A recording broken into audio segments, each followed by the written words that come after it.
Why the Prophet Muhammad couldn't have written the Quran. The Quran is a book over 600 pages long.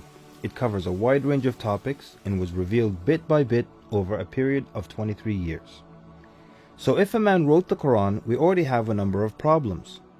If you're going to write a book like the Quran and claim it's from God, you can't make any mistakes. The book can't contradict itself, and you have to keep it consistent as you add to it over a period of 23 years and keep the message consistent. The grammar and style also have to remain the same. If the Quran is not from God, Muhammad would have to write it himself. That means in the middle of the Arabian desert, with no books around and being illiterate, he would have to know law, civil rights law, criminal law, family law, labor law, military law, personal injury law, real estate law, and tax law. He would have to know history. With little to no Christian presence in Mecca, he would have to know the stories and events in the lives of the prophets before him, the history of past nations, Judeo-Christian religious rulings, and he would have to know it well enough to somehow offer additional information and details not found in those books. He would have to know how to develop a nation, how to start a government, know about worship and purification, invent dietary laws, know psychology, about raising children, arbitration, distribution of wealth, finance, and business.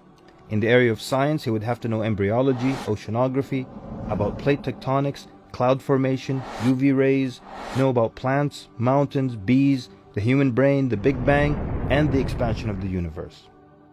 And in order to make the book complete, he would have to have knowledge of the future so he can write things that will happen in the years to come.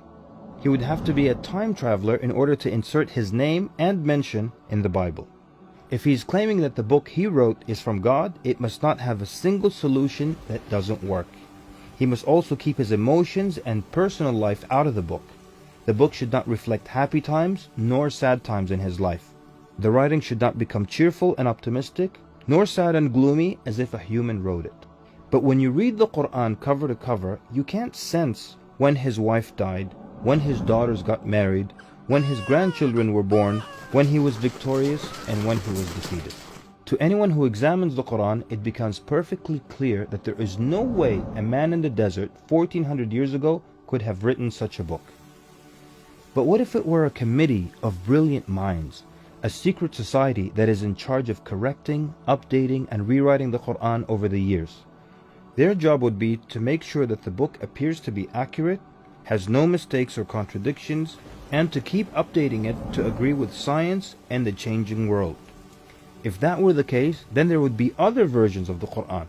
Due to edits and improvements, we would have new edited versions and old versions with mistakes. You would be able to detect different writing styles and influences from the different authors. The problem with all of that is, there is only one Quran. So one man didn't write it, and a committee didn't edit it, so where did it come from? What if clever devils dictated and influenced a man to write the Quran?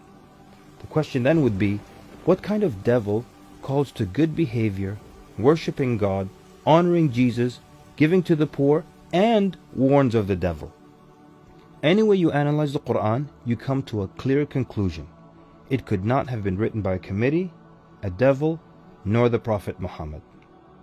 Since it's impossible for Muhammad to have written it, then that means he was truthful in that it is from God.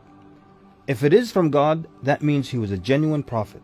And if he's a genuine prophet, then his message should be heeded and obeyed.